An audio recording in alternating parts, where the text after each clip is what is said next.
When I was a young man, growing up in New York City, I refused to pledge allegiance to the flag. Of course, I was sent to the principal's office, and he asked me, "Why don't you want to pledge allegiance? Everybody does." I said, "Everybody once believed the earth was flat, but that doesn't make it so."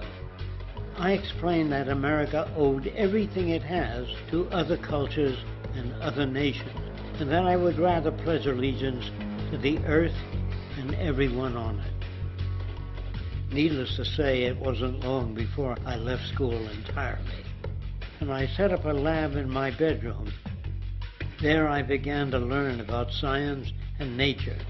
I realized then that the universe is governed by laws, and that the human being, along with society itself, was not exempt from these laws. Then came the crash of 1929, which began what we now call the Great Depression.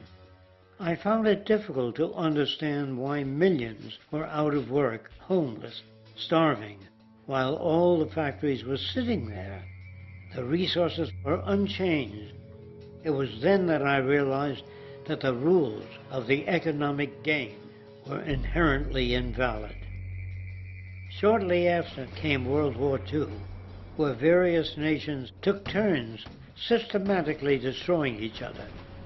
I later calculated that all the destruction and wasted resources spent on that war could have easily provided for every human need on the planet. Since that time, I have watched humanity set the stage for its own extinction. I have watched as the precious finite resources are perpetually wasted and destroyed in the name of profit and free markets.